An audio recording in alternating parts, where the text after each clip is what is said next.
Trump's comments certainly causing a lot of backlash, but our next guest thinks this is just another part of Trump's unconventional election strategy. He says Trump is treating it more like a business negotiation than a traditional campaign. Joining us now, Weekly Standard senior writer Jonathan Last. Jonathan, good to see you. Hey, Maria. So what do you think he's doing? So unlike any other politician we've seen, he doesn't make a pitch to voters to come and vote for me.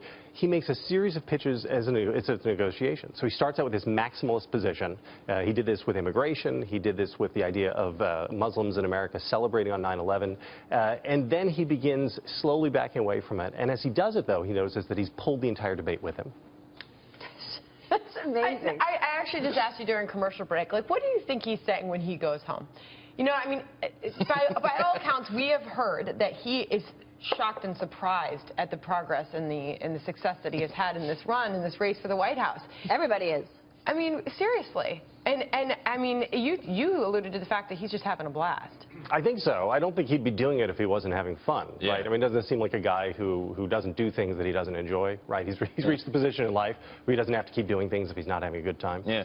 Isn't this, I mean, to Sandra's point, it's almost like he wakes up in the morning like, this is a marketing opportunity, this is a game, let's get in the game, let's start swinging. I mean, some people can't say the things that he says or they offend people, but he clearly offends people, and it's the best marketing message I've seen maybe in America. You know, again, to the negotiation side of it, think of this. The thing he's done, which nobody in politics in my lifetime has ever done, is he's reversed his negatives to an amazing degree. He started out this race, he was upside down 52 points, right? But with near universal name ID. He now has turned that around, again, by a 52-point swing. He's net positive with Republican voters.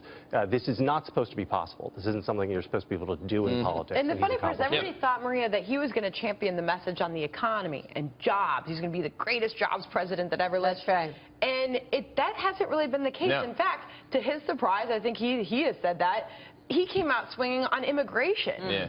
And now he's seen as the leading candidate on national security. Turns out that was the most important issue to voters. Now, since we've seen what has happened. Well, you still don't think he's going to be the nominee? No, I think it's unlikely. I mean, if I was in Vegas setting the line, I'd say he probably has like a 5%, maybe a 10% chance to be the nominee. Who do you give the best chance? Rubio, I think. When I look at this field looks like 1992 a little bit. Rubio looks a little bit like Clinton 92. From where we sit now, we look back and we think Paul Tsongas would have beaten Bill Clinton. Are you kidding? That's crazy. But Paul Tsongas led the polls. But he led the polls in 92. Bill Clinton didn't win a race till 5 races into that election. But he was far and away the obvious great political talent. I think you could probably say that Rubio. Can Rubio beat Hillary? Oh, like a drum, I would think. Really? Yeah, I think so. Wow. I like that, like a drum. Because people, like I was at dinner last night where there are a lot of people are Republicans and independents, and the question was, if you had to vote, if you had to pick Hillary or Trump, who would you pick? It's pretty mixed. Like, amongst conservatives. I mean, and that's such a very small poll. I mean, it's an irrelevant poll. Let's just call it that. But again, I hear this time and time and time again. People who are in my community, again, people who are maybe as big time as Mr. Trump says he is with all the money and everything else, you know, they really don't like him at all. Yeah, I would say, and he's such an unorthodox candidate that if he were to wind up with a nomination, I think it's very difficult to predict from here how that would play out in a general election. And I would say, you know, I don't want to sound like I'm a shill for Rubio. I think there's still a pretty good chance that Cruz has the nomination. Same thing with Christie. What about, let's talk that, because Christie started moving forward with the terrorism, because people do see him as well as tough and capable in terms of keeping America safe. And Cruz, the word on Cruz, is he too conservative to win in the general election? What do you think? I don't think he's too conservative to win. I think his personality is probably a little bit of a problem to win in a general election.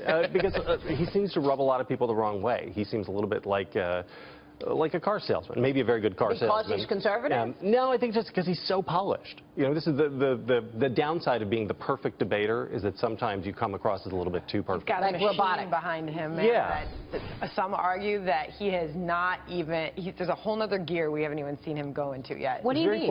As far as the money, Ted Cruz and the money machine, I mean, if you're looking for somebody to peak at the right time, I mean, would you say Rubio or Cruz is on track? I think they could both say that they're doing what they want to be doing right now. And Cruz, the thing I would say about Cruz is his strategic view of the race has so far been really impressive. I mean, think about how 8 months ago we all thought that the idea of a Ted Cruz candidacy was foolish because of Rand Paul. You know, we thought Rand Paul has that lane. Rand Paul has the legacy of his father. He has all those voters. He has the Libertarian cred, the Tea Party cred. And Ted Cruz very ably boxed him out. And Rand Paul is now an afterthought. I think Cruz has run a very, very smart campaign. I really wouldn't discount him. All right, Jonathan, thanks so much for your insights. Thanks. Appreciate it very much. Weekly Standard senior writer Jonathan Last, editor of the new book, The Christmas Virtues. We'll see you soon.